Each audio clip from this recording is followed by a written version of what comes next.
بسم الله الرحمن الرحيم الحمد لله رب العالمين والصلاة والسلام على عبد الله ورسوله نبينا محمد وعلى آله وصحبه أجمعين اللهم علمنا ما ينفعنا وانفعنا بما علمتنا وزدنا علما يا رب العالمين.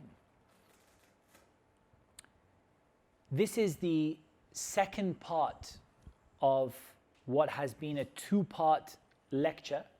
It's probably the longest two-part lecture I ever remember doing, because it seems like it's taken 5 weeks to get to the second part. But this is the second part of a two-part lecture on the topic of how we can learn and how we can seek knowledge in Islam. And last time we sat together, we covered an introduction to seeking knowledge in Islam, and we covered some of the virtues of it. We covered some of the most important fundamental principles that seeking knowledge is built upon, and we also spoke about memorization. In this second part, insha'Allah ta'ala, we're going to talk about the element of learning which is related to understanding, gaining understanding. And as we said, gaining knowledge in Islam is based upon two fundamental things. It's based upon memorization and understanding, and you need both. We've spoken about memorization. We're going to come back to it a little bit during this lecture, inshallah. But primarily, we want to talk about today understanding. And it's not just understanding we want. We want detailed understanding. We want fiqh, because that's the meaning of the word fiqh, right? In Arabic, like the scholars of Arabic define the word fiqh as al-fahmu daqiq, precise understanding, really knowing the ins and outs of something. Not just having an overview. If you have an overview of something, you don't call it fiqh. You only call it fiqh when you have a detailed and deep and precise understanding of something. And the Prophet ﷺ said, "Man yuridillahu bihi khayra yufaqqihhu fid din." Whoever Allah wants good for, He gives him fiqh in the religion. Now, fiqh here doesn't mean fiqh as in how to pray and, like the rules of nikah. But fiqh here means precise, detailed, deep understanding of the religion of Islam. How do we achieve that? And we can put it another way, why don't we achieve it? Why is it that so many people come to lectures every week? Why is it that so many people listen to YouTube lectures or listen to lectures in the car, and yet they don't achieve al-fahmu daqiq? They don't get deep and detailed and precise understanding of Islam. There are 2 or 3 fundamental answers to that question. And from that, we can actually develop a program of how we can gain knowledge in Islam. The first principle is to understand that Islam is not based or is not one subject. Islam is not one subject. Islam is an umbrella word for many sciences which come together to build Islamic knowledge. If we have knowledge in part of those sciences or one of those sciences, but we don't have knowledge in the other parts, then this leads to us doing lots of learning but not having a lot of knowledge. So for example, as people with tastes, with things we like and things we don't like, we often gravitate towards a certain kind of lecture or a certain topic. So some of you, for example, on a particular topic, I've heard, so many lectures. But that topic is the only topic that you have listened to. Or broadly speaking, within the sciences of Islam, you focused upon one or two sciences. Like you've learned a lot about tafsir, but you're lacking in knowledge in the other areas. So it's very important as our first principle that we don't see Islam as one topic, but we see it as 10 or 15 smaller topics. And we don't just say, I go to a weekly lecture on Islam, but we ask ourselves, how many lectures do I attend in tafsir? How many lectures do I attend in hadith? How many lectures do I attend in fiqh? How many lectures do I attend in, for example, the Arabic language and its sciences? How many lectures do I attend in the supporting sciences of things like usul al-fiqh? I'm going to go through what all of these things are in a minute, inshallah. But you get the idea. Instead of saying to yourself, I attend a lecture about Islam once a week, start thinking, if you want to gain detailed knowledge of Islam, start dividing Islam up into sub-sciences, and then for each of those sub-sciences, ask yourself, have I learned something in that? Have I studied something in that? So what might these sub-sciences be? There are different ways of categorizing them, and even these can be broken down into smaller categories. So one that we've already spoken about is what I would broadly term Al-Quran wa ulumuh.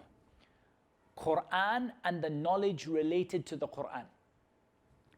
You can break this down further into things that what we would call ulum al-Quran, the sciences of the Quran, how the Quran should be written, and how the Quran, the history of how the Quran was recorded and how it was compiled, and the different types of recitation and the different styles and things like that. And you can also have a separate topic and call it tafsir of the Quran. It's better to make tafsir a separate topic. So we could start with a topic and we'll call it the sciences of the Quran. And that is everything connected to the Quran except for tafsir. Except for tafsir. And the reason why I take tafsir out is such a big topic. When you put it in with everything else gets lost because it's such a big topic. So within the topic of ulum al-Quran, to talk about how the Quran was revealed, how the Quran was collected, and the different styles and ways of reciting the Quran and things like that, that would all be within the topic of the sciences of the Quran. Then we would talk about tafsir and all of the things that tafsir is. What is tafsir? Tafsir is a science which relates to understanding what Allah means by His speech, or what Allah wants you to take from His speech. That is the concept of tafsir. So far we've got two. We could divide it in other ways, but that will do for now. We'll put a third one in there. We'll put the topic of creed or belief or aqeedah, what you believe as a Muslim, what you believe about Allah, what you believe about the angels, what you believe about the last day, the things that you believe in as a Muslim. And that again could be divided into many subcategories, but for now we'll leave it as one big category. Then we go on and we can say, for example, the science of hadith. The science of hadith. So the science of hadith is that which relates to what the Prophet ﷺ said and what he did and what he approved of and his description. And then we can go on and we can talk about the science of fiqh. And by fiqh here, I mean the specific, like the technical meaning, not the general meaning of understanding, but the technical meaning. So fiqh deals with, I think it's interesting to think about it like this. It deals with the details. It deals with the details, the detailed rulings that are taken from Islamic texts. When I raise my hands, where should I raise my hands to in the prayer? Is it obligatory for me to say a certain thing, or is it a recommendation? What are the pillars of the prayer and the obligatory parts of the prayer and the voluntary parts of the prayer? this comes under the topic of fiqh. We can talk about the Arabic language, and we could divide the Arabic language up into subcategories. I would say if you're an Arabic speaker, you should divide Arabic up into an-nahu, was-sarf, wal-balagha, and all of the different subsciences of Arabic. If you're not an Arabic speaker, then your only concern at the moment with that topic is learning to speak Arabic, as opposed to the subsciences of it. And then, when we look at these sort of major categories, we see things that come along and support them. So tafsir has to be built upon something. You could ask the question, okay, I'm reading the tafsir of the Quran, but where did the tafsir of the Quran come from? And so we have a science which deals with the principles or the way that tafsir is done. And we call this usul al-tafsir, the fundamentals behind the science of tafsir. Likewise, fiqh has the same thing. So in fiqh, you're reading other people's rulings and opinions and ideas about things and what's halal and what's haram and what's recommended and what's disliked.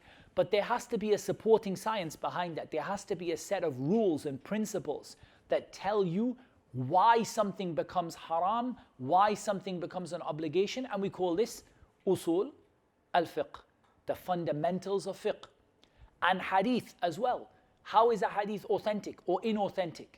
There has to be a supporting science which tells us whether hadith is authentic or not, which tells us how we judge that, and we call it usul al-hadith, or we call it mustalah al-hadith, the science of hadith. So we see that for every one of these sort of major topics, there is a helper topic. And the purpose of that helper subject is to give you the principles and the framework with which the subject is understood. So you need that as well. So when you start going through these things, you see that Islam is broken up into these different topics, and then you start to see lectures and books in a different way. Because you start to see these lectures and books, instead of being a book about Islam, this is a book about hadith. This is a book of fiqh. This is a book of tafsir. This is a book of aqeedah or creed or belief. This is a book of the science of the Quran. This is a book on the science of hadith. This is a book on the fundamental principles from which fiqh is derived. And so you see Islam as sub-sciences, as different topics. And that is one of the biggest things that will change your understanding of Islam. And it will show you where you have limitations. Even listening to me explain that, there will be some subjects I mentioned that some of you will say, I never heard of that topic before. And if that's the case, that probably shows that there is a weakness in that topic for you. Because, for example, when I said tafsir, most of you said, okay, yeah, tafsir, I know about that. Maybe when I said usul al-fiqh, the fundamentals of fiqh, quite a lot of people said, okay, what's that? So that shows us that we probably have some deficiencies in that regard. Is it necessary to become an expert in all of those? It's not necessary. Are all of those equal? No, they're not all equal. Some are more important than others. What you believe is a lot more important than the principles that tafsir is based upon, for example. But you need to try to see Islam as being different topics or different sciences, rather than one big subject.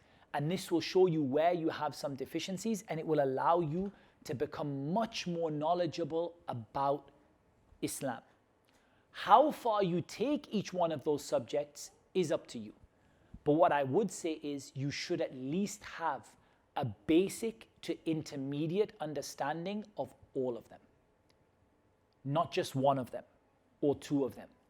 Because Islam, even though we divided it, now I'm going to say something that may sound slightly contradictory, even though we've divided Islam into all of these little sciences, actually Islam is one big topic.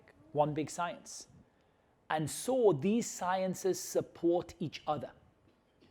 So when you learn hadith, it helps you in your tafsir. And when you learn the principles of tafsir, those same principles are repeated in the principles of fiqh, for example. And when you learn Arabic, it makes your tafsir better. And it makes your understanding of hadith better. And when you learn fiqh and rulings in Islam, it supports the knowledge that you have gained in other parts of these Islamic sciences.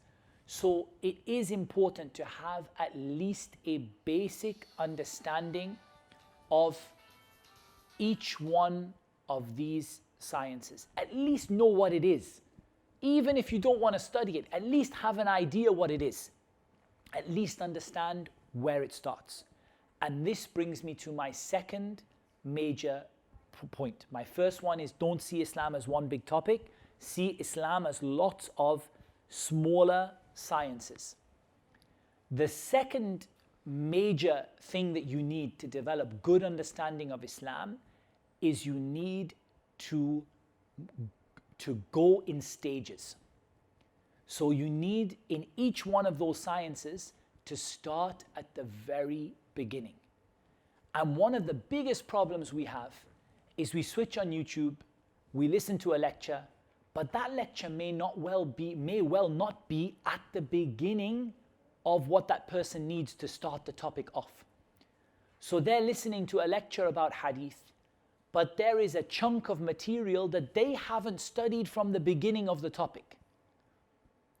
Not from the book specifically, but in terms of books themselves, you can think of it like a bookshelf.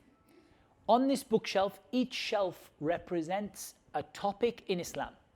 So you have a shelf for belief, a shelf for hadith, a shelf for tafsir, a shelf for fiqh, a shelf for usul al-fiqh, a shelf for the science of hadith, and so on.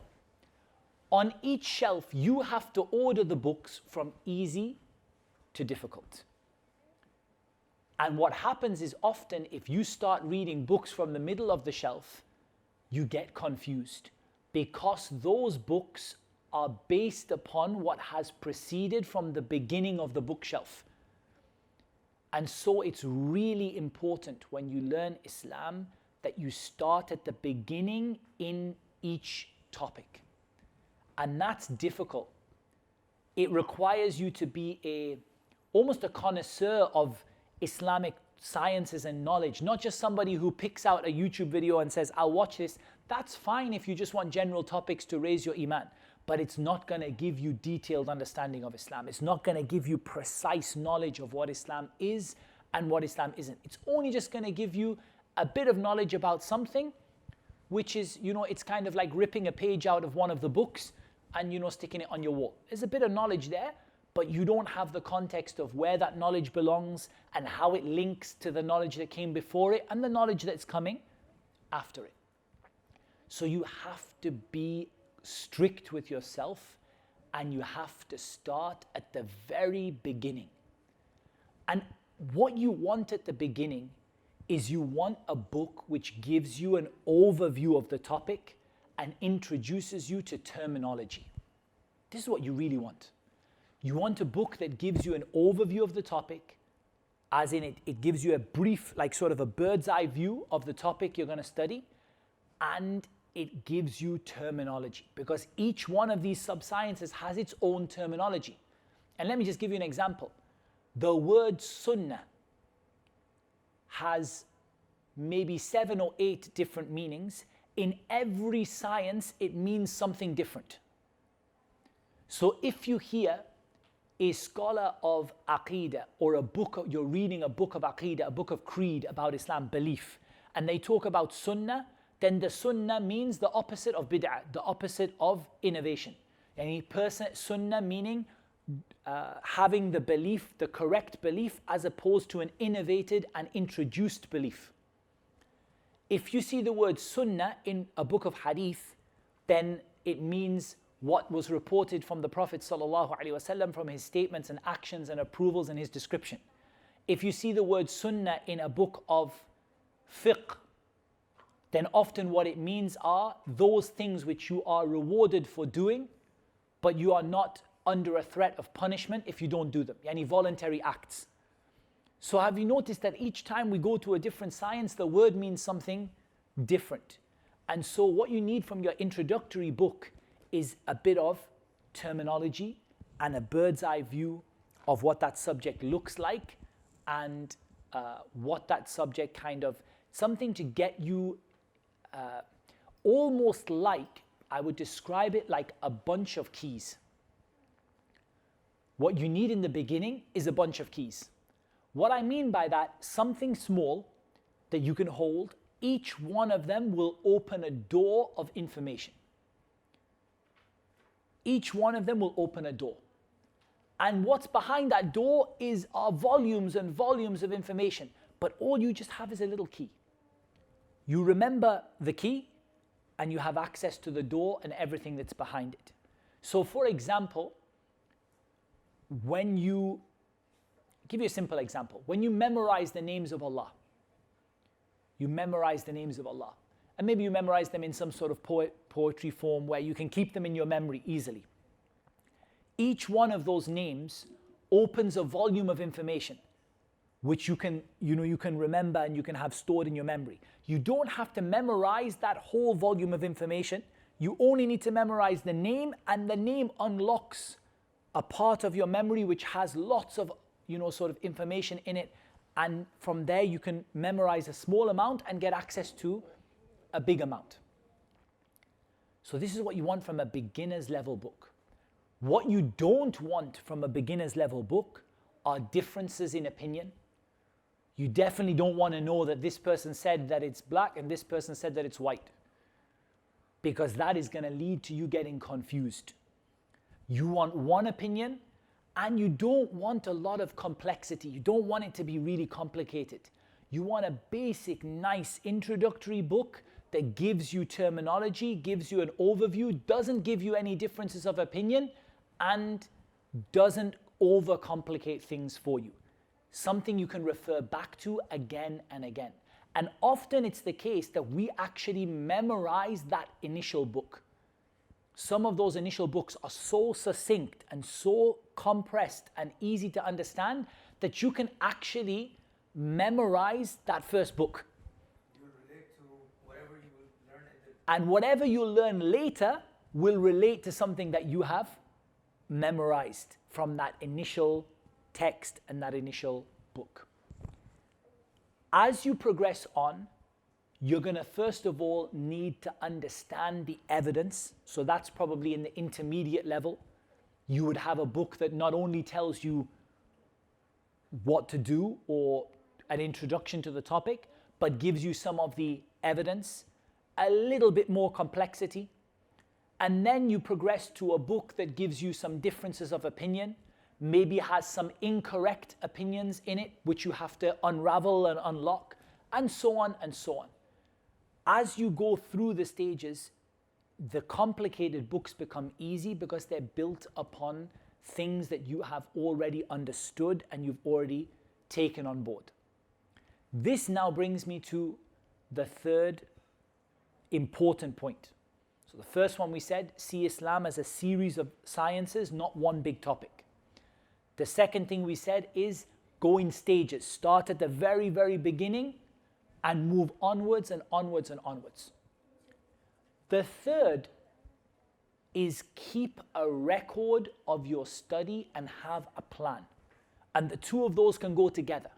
A plan, a study plan, and a personal record of what you've studied. Now, the reason I say this, I think it's especially important because most of us don't have access to a teacher full time. In the sense that we are not sitting at the feet of our teacher with a notepad and writing down everything that he says. In that case, you don't need to worry as much about a study plan because your teacher is giving you everything you need. Most of us are part-time students. We study whenever we get time, whenever we get an evening, a little bit at the weekend. And we often change teachers. We don't have one teacher that we're glued to and we sit at his feet or her feet all day and everything that she gives us, we take it. that is easier in a way, but we often have many teachers. So we might have 6 or 7 people whose lectures we attend. And we're kind of learning also from someone on YouTube, and maybe distance learning, and maybe we're doing a course here and a university, Islamic online degree over here, and we kind of have everything everywhere. So it's really important to have a single cohesive plan that you follow and a record of what you've studied. Because what you can do is 2 things. You can get your teacher to develop that plan for you in a way that makes it easy for you to follow, even if your teacher is not there. And the second thing you can do is you can keep showing it to people and getting feedback. So what I would do, you don't have to do it like this, but what I do, 1 A4 page per book. And the A4 pages are slotted into a ring binder. It can be on the iPad or whatever. It doesn't have to be a real one, but are slotted into a ring binder. And there are subject dividers. The subject dividers represent these subjects like tafsir, hadith, fiqh, aqidah, and so on. And within them, I've tried to order it easy book, next one, next one, next one, next one. The front page, I usually have a plan of all the books I'm going to study on that topic up to a certain level. So I have a folder for level 1, a folder for level 2, a folder for level 3, and onwards. What I can do at any one time is when I take the book, books have different ways of learning them, right? So you can read a book, you can learn a book from a teacher, you can have like a private sitting, or you can go to a public class, or you can learn it online, or you can watch a video, or listen to audio. And every one of those that I do for that book, I will write it down on that piece of paper. So I will say, this book, which is the book of Kitab al-Arba'in al-Nawawiyah, the 40 hadith of Imam al-Nawawi. I have studied it from this person on this date at this center, and I finished up to hadith number whatever, and I read this book which explains it, and I've watched these videos on this topic, and I keep like a record of what I've done. Then when I see my teacher, who I don't see all the time, and I see maybe a different teacher for each topic, I say, Sheikh, this is what I've studied, this is what I've read, this is what that I've been through, where do I go next? He said, right, next you need to read this book. Next, I see you haven't done the explanation of this person. You need to finish that as well. Because you may do a book multiple times. Because even within books themselves, there are levels. There is someone who explains the 40 hadith of Imam al-Nawawi in one sitting or in one day. We did it in Kalemah, I think, in 2 days. And there are some that explain every hadith in a day. So 40 days. And there are some that explain it even longer. There are some that have 60, 70 or 100 hours explaining those 40 hadith. So even in one book, you start by studying it a very basic way, and then you move up to the next level, and then you move up to the next level. And so when you show the teacher can look at your study plan and can say to you, you need to do this and you need to do that. And this is particularly relevant when we talk about my next point, which is integrating Arabic and English. So if you've taken on board what I've said about these 3 points, you're going to notice that there is a difficulty involved. And that is that to really get that in each of those sciences, you need to read books in Arabic. Because let's be honest, you might not even barely find a book on Usul al-Fiqh in English, let alone be able to read one, or let alone be able to read many of them. So that being said, what I suggest for people who are not Arabic speakers is that what you do is you have basically you have a blend. You start by you're learning Arabic, and as you're learning Arabic, you're reading books in English.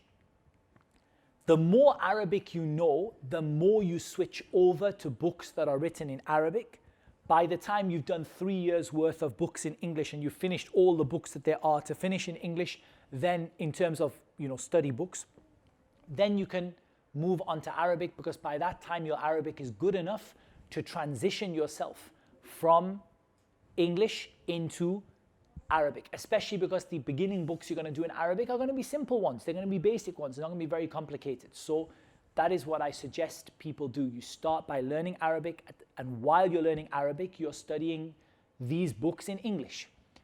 Alhamdulillah, most of the books, at least at a basic level, most of the level 1 books are available in English. And maybe half of the level 2 books are available in English. And none of the level 3 books are available in English, or almost none of them. So in that case, what you would do is you would get yourself on a good Arabic program. And while you are learning Arabic, you're finishing off as many books in English as you can. And then you transition from English into Arabic, and you continue on in Arabic as best you can. We'll come back to Arabic in a moment. So we said about having a study plan, showing the study plan to your teacher, and keeping a record of what you've done, because that allows you to evaluate, where am I on this path? And ideally, you should have a teacher develop your plan for you, because your teacher knows which books are best to read and can put together a plan that you can easily study and benefit from, and also can give you feedback on that plan.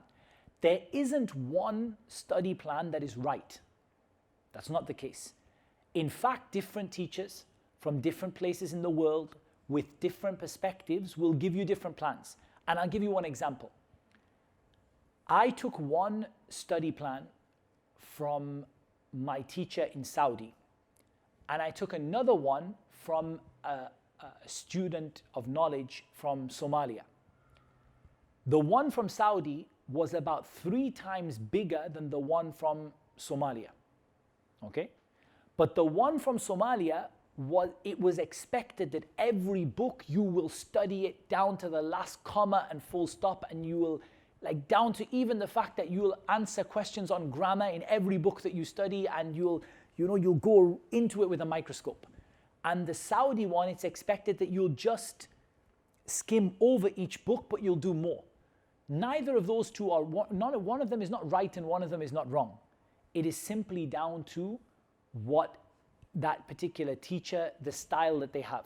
So one style is you study very few books.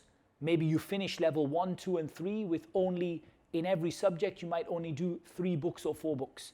But each one of those books, you do it down to the point where every comma and every full stop, you study it. And the other style, you maybe do 10 or 12 books in that space, but you don't go into as much detail. You skim over them and you learn what's missing from the first one, you get in the second, what's missing from the second, you get in the third. But the point is that the teacher gives you a set or a series or a plan to follow. And if you follow that plan, you end up having solid understanding in every sub-science of Islam. Now, back to my first point that I made. It's not necessary for you to study in great detail every one of those sciences. But we did say that it's needed to have at least a basic understanding, if not an intermediate understanding, in all of them. Once you get beyond that basic intermediate level, it's up to you if you want to push it further, or if you want to suffice yourself with, look, that's what I've taken is enough. Again, in consultation with your teacher, you ask your teacher, I feel like I've done enough of this. It's not my main, interest. I'm happy with what I've done. Is it okay if I stop here? Teacher says, yeah, you can stop there if that's what you want to do. And other subjects you have a real passion for, and you take them much further into till you're reading books that are 50 volumes or 30 volumes or something like that. So there's a lot of progression that you can make. Just to give you an example, let me give you an example in something that we might be a bit familiar with. Let's talk about Hadith. How would this progression look in Hadith? For me, if I was putting together a study plan for someone in Hadith, I would start them off probably with the 40 Hadith of Al-Imam An-Nawawi, rahimahullah ta'ala. So that's 50 Hadith in total, including the addition of Ibn Rajab. It's 50 Hadith in total. They are quite short, easy to memorize, and they are very, very important in the religion. In fact, they're the most important hadith in the whole religion. I would start with that. I would tell my student to memorize each one of those hadith in Arabic and to study the understanding of them in English, but not necessarily to memorize the understanding, just to memorize the hadith themselves and to work on the understanding later on. I would then take them, after the 40 hadith, into a book of ahadith al-ahkam, the hadith that relate to the halal and the haram. Now, depending on the energy of the student, I'd give them two choices. If they're a little bit,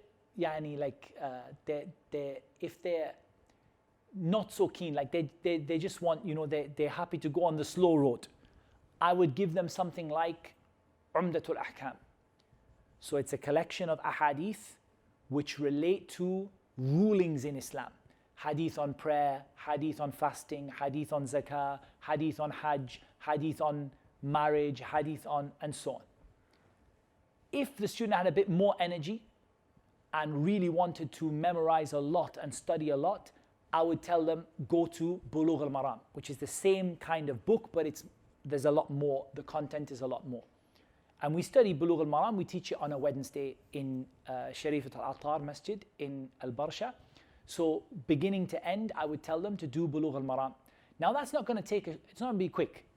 It might take them 3 years to finish that book from beginning to end. They're doing other things in the meantime, other topics in the meantime, but if they're doing it once or twice a week, it might take them 3 or even 4 years or even more to finish that book from beginning to end. And memorization would be according to the person, how much energy they have to memorize. If they have energy to memorize, really, they really want to memorize, start them memorizing Bulugh al-Maram. If they don't feel the energy to memorize Bulugh al-Maram, give them something smaller. Give them just the topic of ibadat from Umdatul Ahkam, just the topic of salah and zakah and hajj and fasting, for example. And then we would probably take them to Al-Lu'lu' wal-Marjan فيما اتفق عليه الشيخان, which is a book called Al-Lu'lu' wal-Marjan. It's available also in English. In that which Bukhari and Muslim agreed upon, in all of the ahadith that are agreed upon by both Bukhari and Muslim.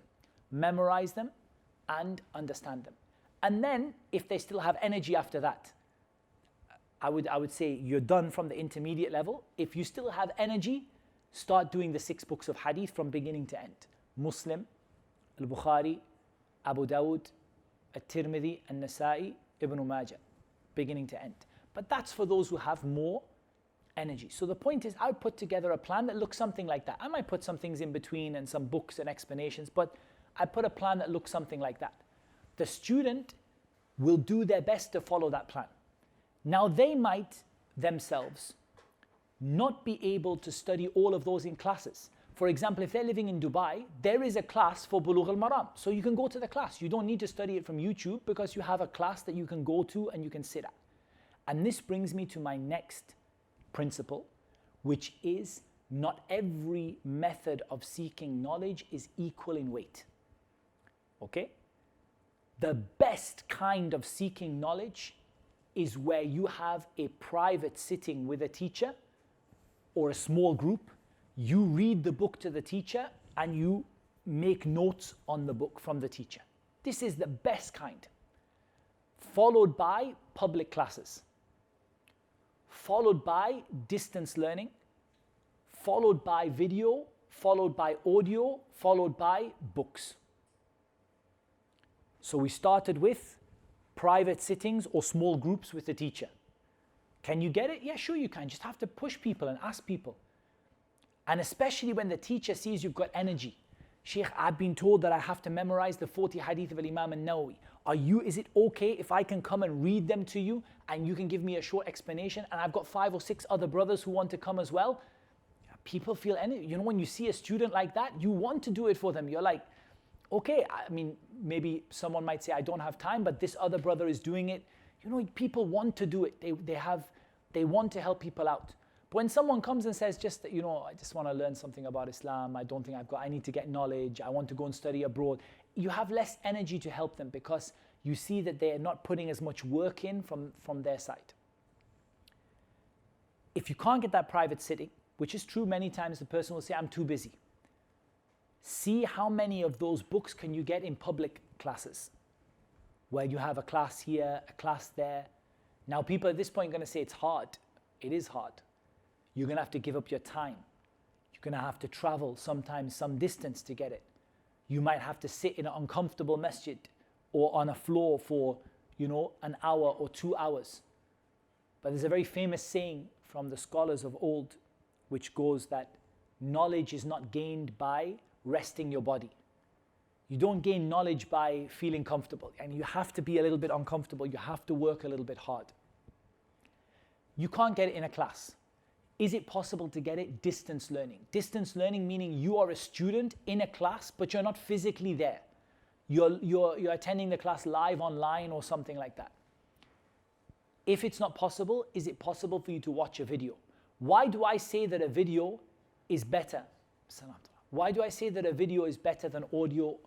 Because a video is as close to being in a class as you can be. You feel like you're in the class, right? You see the teacher and you really feel like you're there.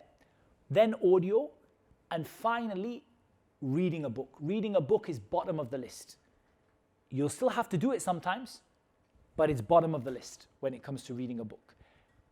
If you get your knowledge from reading a book, it's very important that you make notes of questions of things you didn't understand, because it's much easier to misunderstand a book than it is to misunderstand a teacher. Because the teacher says things again and again and looks at your eyes, do you understand what I'm saying? And repeats and kind of sees everyone following me and answers questions at the end. But with a book, you don't get any of that. So it's really important when you learn from a book that you write a list of questions and you take that list to your teacher and you say to your teacher, I've been through this book and I came across this statement on this page. Could you explain it to me? I feel like I didn't understand. And so on. And like this, with a lot of dedication and a lot of hard work, you start to build up your knowledge in Islam.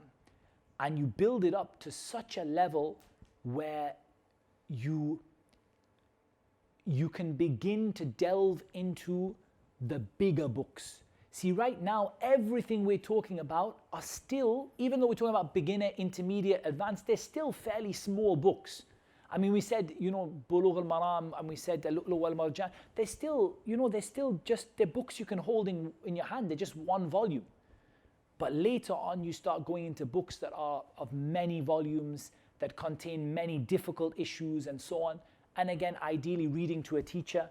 But if you can't read to a teacher, then you do your best with what you can.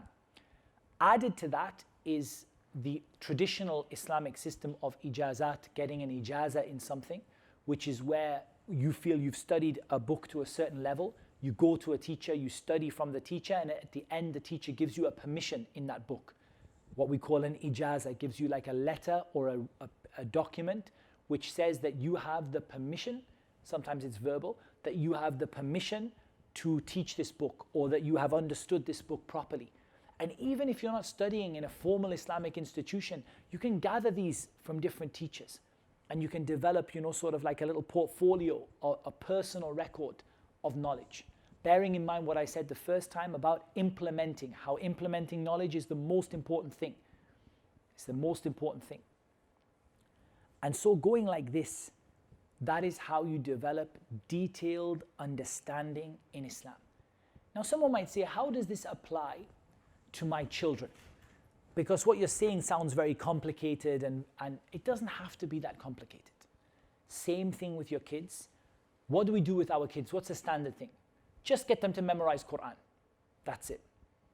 But if we start to apply this, so they're memorizing some Quran, they're memorizing some Hadith, they're doing the tafsir, starting with maybe a basic tafsir of Juz Amma, for example, and then progressing onwards to a little bit more complicated, and in terms of belief, they started studying that maybe they begin with just the pillars of Iman in a basic way, and then they move on to something a bit more complicated and a bit more complicated.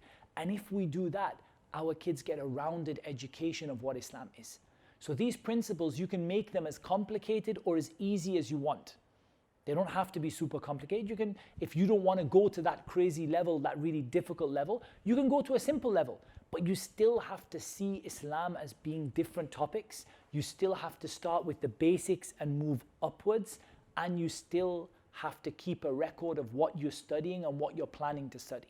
Otherwise, you're just collecting YouTube videos. That's all you're doing. And it's not you're not gaining any more knowledge. You're not becoming a person of knowledge. You're just getting information from here and from there, and you're just getting by. I'm managing okay. You know, I'm learning how to pray in a basic way. I'm sort of learning the basics of what I need to do as a Muslim, but I'm not learning in the way that those ahadith talk about, you know, the way that makes Jannah easy for you, and the way that, you know, you benefit other people and yourself, you remove ignorance from yourself and others and so on. You're not getting that unless you study in some detail and with some structure. And what's interesting is that if you think about what I've said today, it's not that different from how you study anything really. It's like what I've said today is not that unfamiliar to you, whatever you've studied. If you studied engineering, it's probably pretty much the same kind of principles, whether you recognize it or whether you don't, that you started by dividing the topic up into, you know, subtopics. So if you studied maths, for example, you know, you had calculus and you had, you know, whatever, you had, you know, algebra, and you had trigonometry, and you had all these different like divisions. You broke it up into subjects, and you started off with the easy stuff, and then you went up to the more difficult stuff. And, you know, the different methods of learning, you know, you kept a record. If you didn't keep a record, then your school kept a record of what you had studied, and or your university kept a record of what you had studied and what you hadn't studied, and so on. So these principles are fundamental principles of learning. Like, they apply to everything, but we have to be careful when it comes to Islam, because if we don't get that or we don't follow that way, then what happens is you waste a lot of time. You waste a lot of time. And you've watched hours and hours and hours and hours of videos and attended lecture after lecture after lecture, but it's not moving you anywhere. Bearing in mind what I said about the importance of acting upon the knowledge that you have. It's not just about gaining knowledge, but about putting it into practice as well. I wanted to talk now for 5 minutes, summarize a conversation I had with a brother on the topic of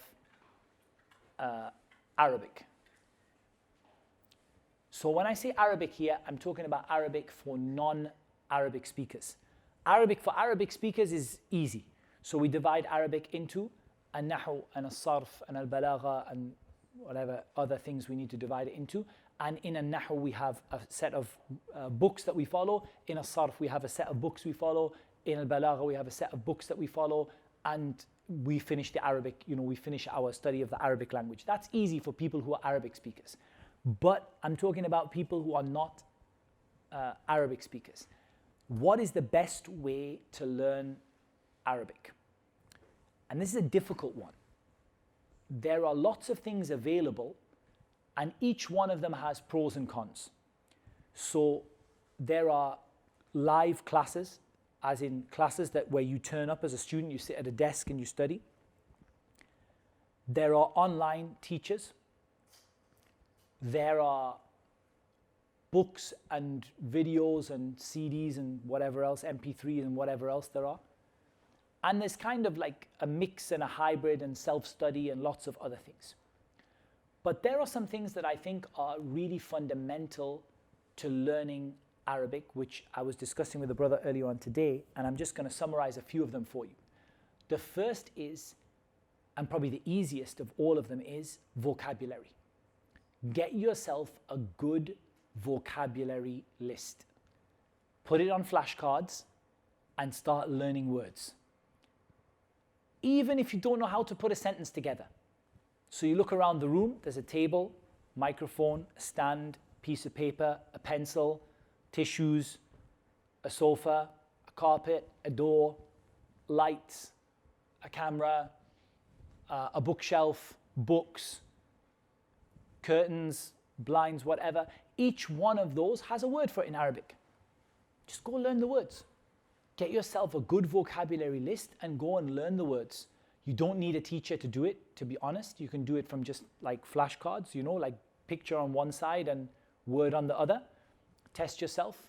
Do 5 words a day, 10 words a day. Most languages only need 3,000 words to reach fluency.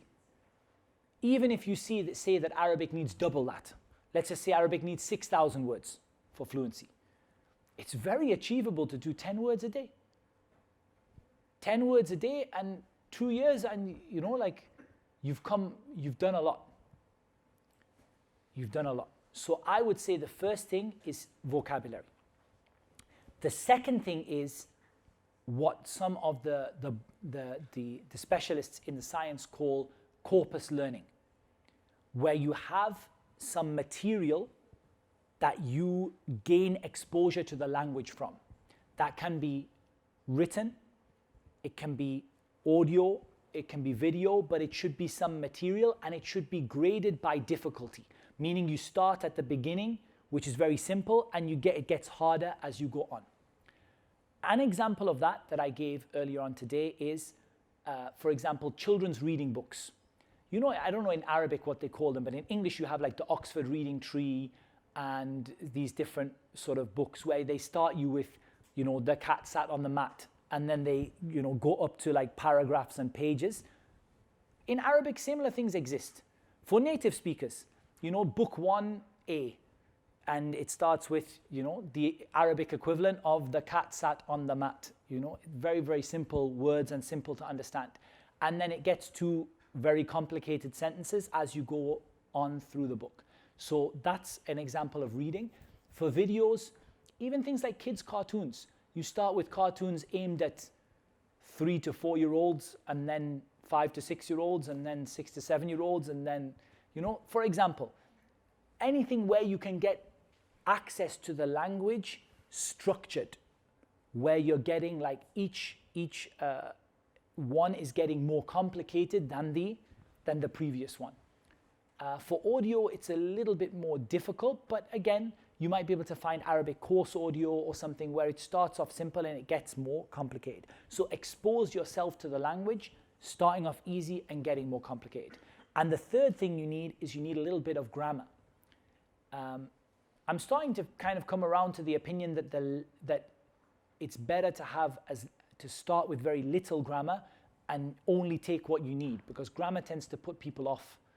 It's good, but it tends to put people off the language. So maybe that's a case of having a teacher or having a class, and you just learn enough. You just learn, enough to move to the next book, to the next sentence, to the next topic, and so on. And that way, I think, is, in terms of the structure, is the best way of learning the language. Now, whether you do that as a student in a class, or online, or by yourself, is up to you. But you need to have those fundamental components. You need to have vocabulary that you learn. You need to have a corpus, a body of material that exposes you to the language. And you need to have some knowledge about how to make sentences, syntax and grammar, which you probably get from a teacher, either online, in book form, or whatever it is. For a lot of people, the reason they get put off is because in the beginning, it's a little hard. And that's why I say in the beginning, just start with 2 or 3 words a day. Just start with vocabulary, right? Isn't like little kids, when you get a little baby, the first thing they start with is vocabulary, right? They don't come out with sentences to begin with. Start with mama, baba, ball, cat. They learn vocabulary. And then they start putting, very simple sentences together. And then, you progress from there. There does come a point where you feel more at home with the language. And that's when things start to get a little bit easier. But you have to persevere until you get to that point. The last point that I'll mention is, a lot of people say, what about pronunciation and speaking? I think to begin with, just a good Quran teacher is enough. To begin with. A good Quran teacher who's strict on pronunciation will teach you to read and pronounce the letters properly. That's a good start. And then as you develop in your Arabic, you can take breaks. If you don't have access to a native speaker, you can kind of maybe go have a break, go have a week in an Arabic speaking country or Arabic speaking area. Dubai is not great for that because English is the medium that everybody uses, but there are areas of the UAE where you'll have more exposure to Arabic. Go and but you don't have to be there all the time. Just go every now and again and practice what you've learnt, and then you come back and you keep going. And if you have an online teacher, you could do it through the online medium as well. So I think even with kids, what I do with my kids is primarily vocabulary, mostly. It's working on just words for things and slowly introducing very simple sentences, really simple, and take your time. And like they say, and the famous Arabic saying goes, "Man jadda wajad," the one who works hard will get it in the end. You just have to show that dedication and that hard effort and that hard work. So going back to linking the two classes together, this is one of the last points I'm going to make. To link the last two classes together, what you need to do is to link memorization and understanding. As an adult, as we said, as a child, what did we say last time? A child, you can give them lots of memorization and just a little bit of understanding. But for an adult, you have to give lots of understanding and just a little bit of memorization, because adults, for us, memorization is a little bit more difficult, right? So you start by memorizing more than just Quran, Hadith, and some basic Islamic books. Very simple, like we said, the beginner's level. Just the Hadith out of them, just the ayat out of them. Book 1, Book 2, Book 3, Book 4. And before long, you'll see that even 6 months of doing that, you will be a totally different person in terms of your Islamic knowledge. After 6 months of doing that, you'll feel like you got more in that 6 months than the previous 6 years. Because you started learning with structure, in stages, beginning, middle, end, and you combined between memorizing and understanding. So you've committed at least some things to memory. So you've got some things in your heart, and the rest of it, you've got a good working understanding of. This is what I think is a good, or this is like what I would put forward as an introduction to the way of, or to the method of studying Islam. What remains to be said is that every one of you is an individual. You each have your own time commitments. You each have your own priorities. You're each at a different level of understanding and a different level of iman. And so it's not what works for one person will not necessarily work for everybody. But I've tried to give you general ideas. How far you take that is up to you. So a new Muslim who just became Muslim 2 months ago is probably not going to go into as much detail as someone who's been studying for quite a while and is really now looking to take it to the next level. But still the same thing is going to apply. They're still going to look at Islam as different parts. They're still going to start with the basics and go forwards. And they're still going to keep a record of what they've studied and try to move with some degree of progression with the help of a teacher. Like I said, if you can't have a permanent teacher, at least have people who give you advice from time to time, at a minimum. And if you do that, inshallah ta'ala, I think you'll find yourself to be a lot more productive in the way that you learn Islam. And my last point, a lot of people are under the probably mistaken impression that to do this, you have to be a member of an institute or a university, or you have to go somewhere and study it. Actually, most of this is something they won't even teach you in a university. Even if you went to an Islamic university, they wouldn't necessarily teach you what I've taught you in these 2 lessons. They might just say to you, just follow what we're teaching you and graduate, and that's it. So in reality, it's not the case that you have to do that. You just have to have enough discipline to follow a plan instead of just listening to what you feel like listening to. What you feel like listening to might raise your iman, might be iman booster, but it's not going to develop your knowledge in detail so that you have that detailed understanding of Islam that makes the path to Jannah easy. I think that is those are most of the points that I wanted to cover. At the moment, I have a good plan in Arabic. I have a good Arabic study plan. But my English study plan at the moment, I'm working on it because I'm trying to find that blend between the English books and the Arabic books. I'm going to put something online, inshallah, and I'm even planning to do a project whereby we translate the scholars teaching each one of these books at different levels, and people can actually follow it, and they can go step by step. Kalemah has the Essentials program, which is supposed to be like a mini version of what I've described to you. It's not the Essentials program is not everything. It's a Friday morning program. It's not like everything I've described, but it's supposed to be like at least an introduction to it. It's supposed to at least give you an idea. So that's something, if people want to take it further, they could consider the Friday morning program. And I'm sure many of the other Islamic centers have more detailed and structured learning programs that people can follow on a regular basis.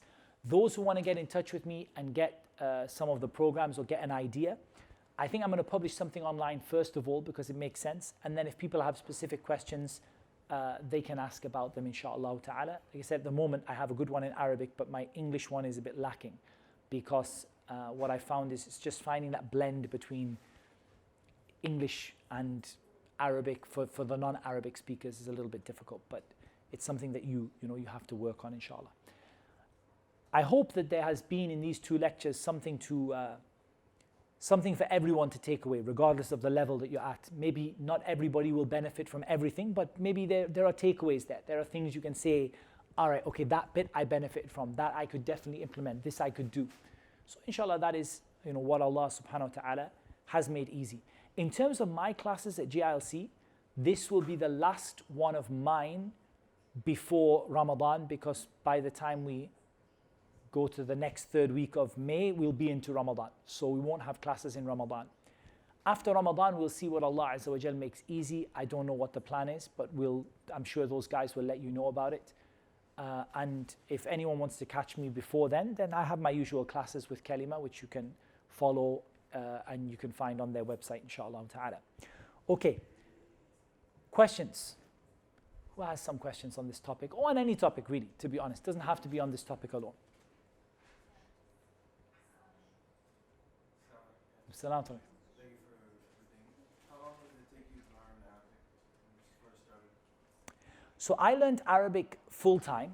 So you have to bear in mind when I give you the answer, I'm giving you the answer for full-time study. It took me 2 years to graduate, full-time study, and a year to build fluency. So the 2 years was like the vocab and the exposure to the language and grammar and syntax. And then a year of putting it into practice. Like a year of mixing with native speakers and just putting it into practice before I felt that I was at full speed. And I think everyone has to do it. If you're going to learn Arabic yourself, probably you'll get to a certain point, and after that you've just got to go and mix with people and implement it. But I don't think mixing with people at the beginning necessarily is all that helpful. You just kind of learn the language and the structure first, and then when you get to a certain amount of proficiency, you can go and mix with people and you can basically get up to a level of fluency. At least I think fluency is relative, to be honest. I'm not sure if we sat here discussing politics that my Arabic would be all that fluent, because you're fluent in what you are used to speaking about. But yeah, relative fluency, 2 years, 3 years, 2.5 years, something like that, inshallah. But that's full time. Part time, maybe double that. Maybe double that it would have taken. But that's still, 5 years. I mean, how many of you 5 years ago said, I'm going to learn Arabic, I'm going to learn Arabic, I'm going to learn Arabic, and 5 years later, you're still sitting here saying, I'm going to learn Arabic. So the point is that 5 years is still not that bad. It's a decent achievement. If in 5 years you finish and you get to a level of fluency in 5 or 6 years in Arabic, that's really something praiseworthy and achievable, inshallah. Who else has a question? From the sisters.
That's true. I'm not sure about any specific university. Like I wouldn't be able to comment on one that I haven't been to.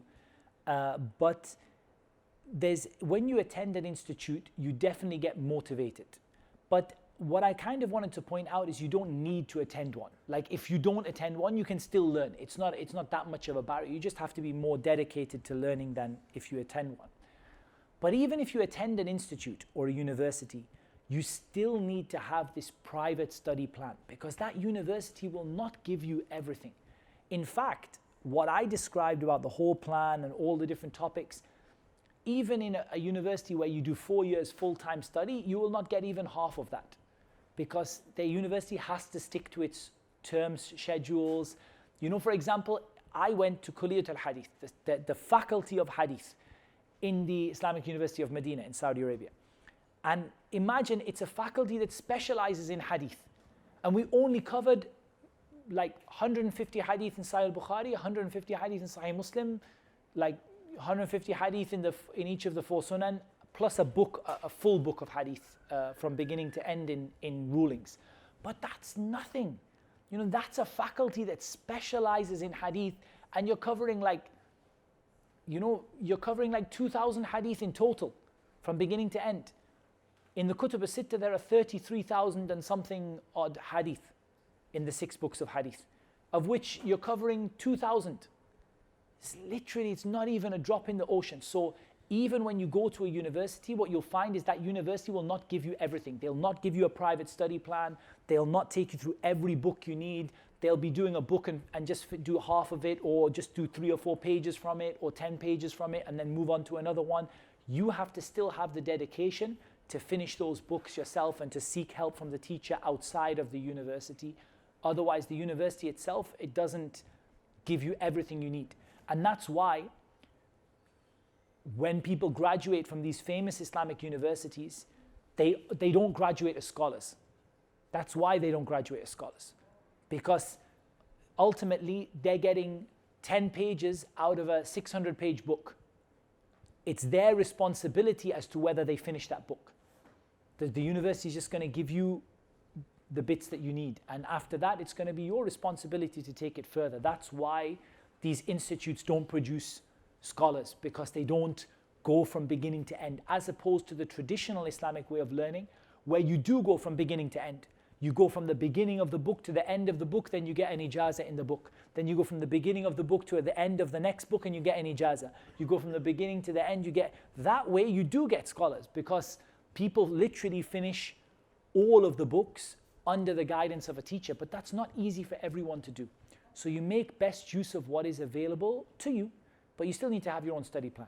So in the older days, there were universities that they would finish like books and or like why would they? I mean, that sounds like a better plan. Why would they? They changed in order to match the standards of Western academia. And that's not their fault. I mean, they wanted their students, when they graduate, to be able to say, you have graduated with something that is comparable to someone who graduated from engineering or someone who graduated from medicine. And they wanted it to be, comparable to the international standard. And so they put it into that. And also, Do they have to do this? I mean, it's not. That is what we are suffering even here with the schools, because the schools here are all following like UK, America, their standards. Even the local school here is following the British Kalemah, which is only translated. So why wouldn't Muslims make programs for themselves the way that it suits them? yeah, well, this is a very valid point. It's a very valid point. What Muslims had a system of study that was better than what exists in the universities today, and unfortunately, like Allah Azza wa Jalla said, تَسْتَبْدِلُونَ الَّذِي هُوَ أَدْنَى بِالَّذِي هُوَ خَيْرٌ. Yani they changed that which was good for that which was not as good. But at the same, we don't say there's no good in it. Alhamdulillah, I went to a university that it matched the Western qualification, but at the end of the day, it benefited a huge amount. I benefited immensely from it. It's just not the end of the road. And you can argue on the other side that the academic way of, the sort of Western academic way of studying opened up studying to lots more people. Because actually sitting to get ijazat is really hard. It's extremely hard, it's extremely tiring, you get nothing out of it except ajr from Allah Azza wa Jal. And at the end of it, when you ask for a, you try and get a job in something, they say you're not qualified. And subhanAllah, so to a certain extent, everything has its place and its time. But for those who really want a more traditional Islamic education, you can still get that. That's still there. You just have to go out and look for it. It's not on a plate anymore. It's not like in front of your door. Exactly what you said. I think we need institutes which has it on the plate, not for the certificate, so that maybe. Yeah, this is a very, very valid point. May Allah make it easy. Another point is that when you said what are the things that put people off, is because they find it hard. I think that's not really what puts people off. It's because lack of usage. Because if you go to China, maybe Chinese language is more difficult for us, but if you stay there 6 months, you learn the Chinese. And it's much more. There's an element of that, definitely. And also the shaitan, it doesn't care if you learn Chinese or not. But the shaitan doesn't want you to learn the language of the Quran because he doesn't want you to get yourself from the darkness into the light. So that's also one thing. And also, as Muslims, we have a little bit of an inferiority, we have a lot of an inferiority complex, to be honest, where we have our eyes looking permanently west and, sort of trying to emulate everything that is there instead of developing the knowledge within ourselves. That is a problem. But we have to still make use of what we have and try to inspire people. And one of the things I want to highlight here is, which I think is really important, is that the internet has opened a new opportunity to study. I can reach a sheikh in Mauritania, a sheikh in Egypt, a sheikh in Saudi, a sheikh in Pakistan, and I can reach them sitting from my own home. I'm not going to say the barakah is the same, but the point is there are opportunities that, Al-Imam al-Bukhari used to travel 60 days, 100 days, 90 days in order to get a hadith. I only have to travel as far as wherever my phone is and open Google. So the reality is there are things that have been made easy for us, but we have to take advantage of them, and that is a challenge for everybody. Now, did any of the other sisters have a question?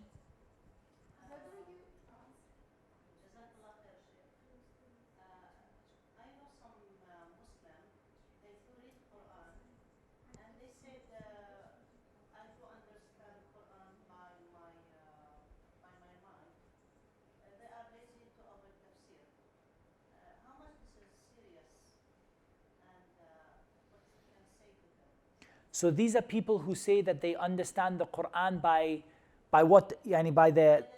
By themselves. This is very serious. And the reason it's serious is our minds differ. What I see to be good and and valid and correct, another person sees to be, they can't understand it or they can't appreciate it. And what they appreciate, I can't appreciate. So that's why the scholars say that the uqul, the minds of people, differ. As for the meaning within the Quran, it doesn't.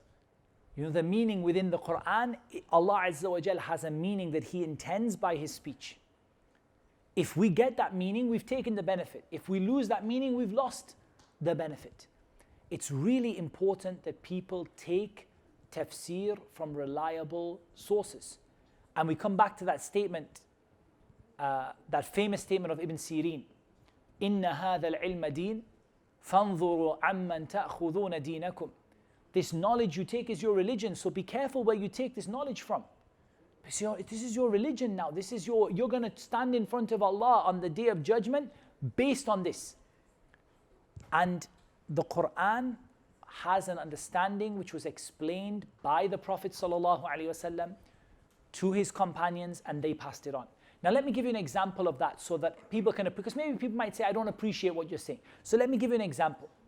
In the statement of Allah Azza wa Jal in Surah Al-An'am, الذين آمنوا ولم يلبسوا إيمانهم بظلم أولئك لهم الأمن وهم مهتدون.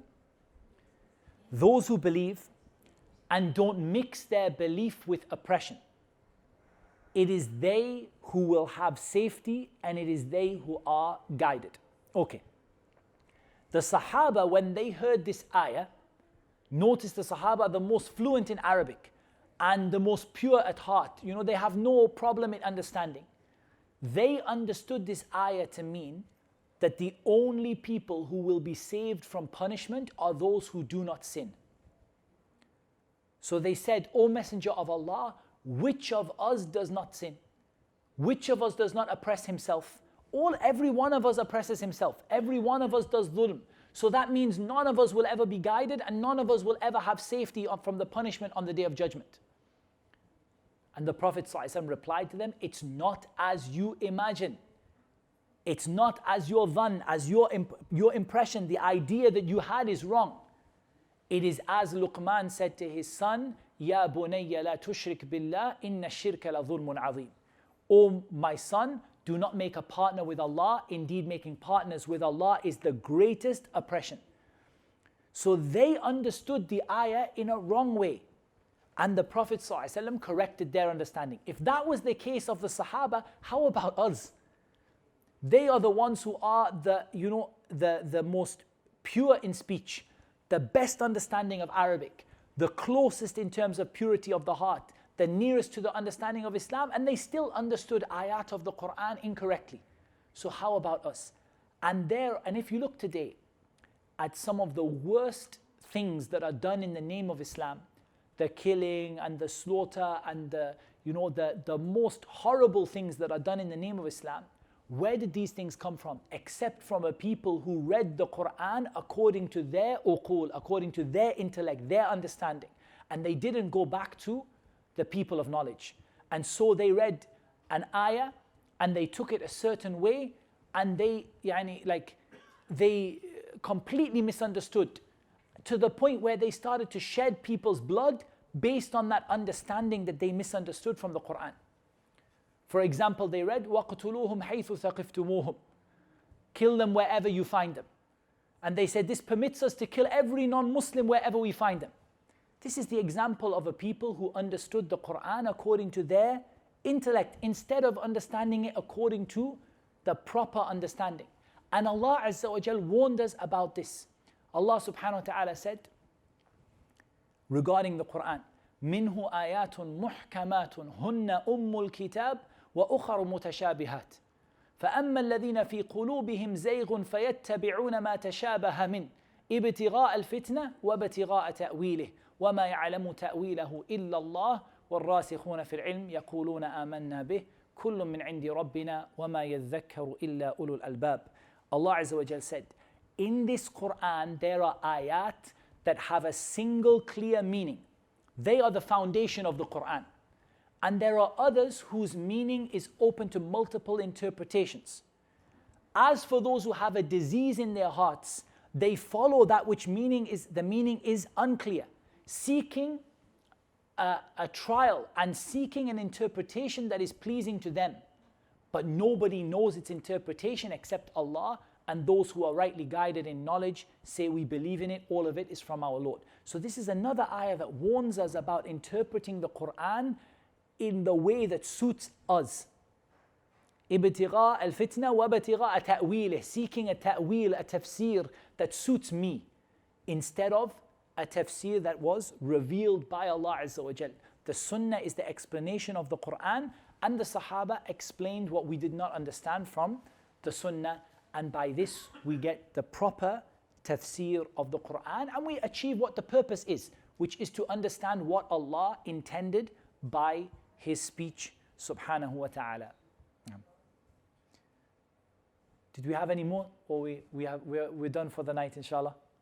Okay. I think we have discussed that we have to study stages and from the beginning to the start to the intended end.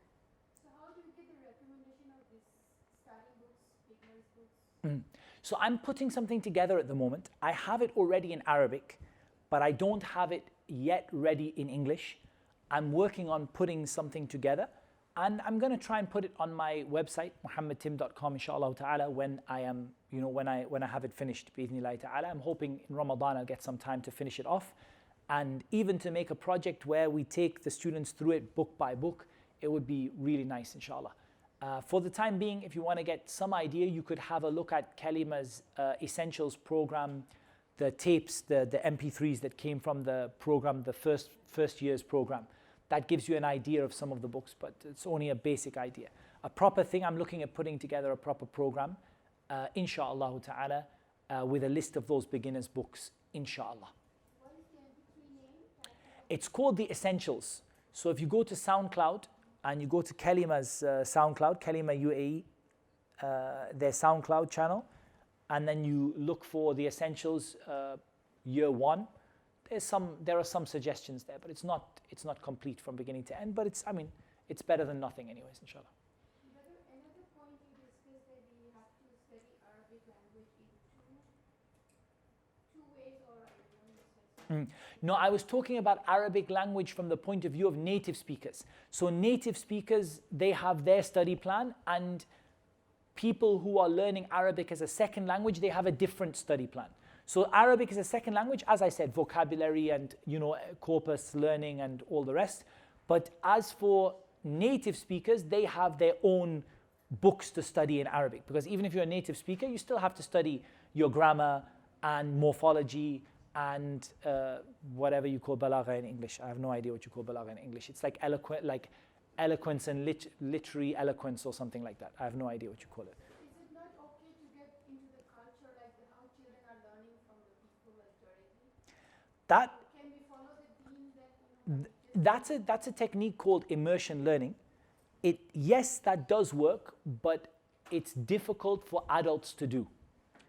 It's difficult for adults to do, because ultimately you get into the culture, you're going to know how to order a coffee and how to ask for, I don't know, something in terms of the culture the people are doing, but you won't learn vocabulary that is, for example, specific to the Quran or things like that. So yes, immersion learning is brilliant. I love immersion learning. I think it's fantastic, but it also isn't practical for everyone. If I said to 100 people, immerse yourself in Arabic and don't speak any English for 6 months, I think probably 95 out of 100 wouldn't be able to do it.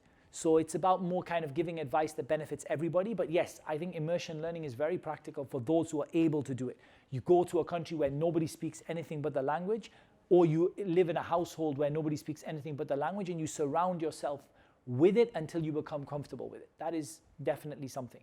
But this idea of learning from a corpus is also like children learn. It's the same thing of exposing yourself, to a selection of material bit by bit. That's a very similar concept, inshallah.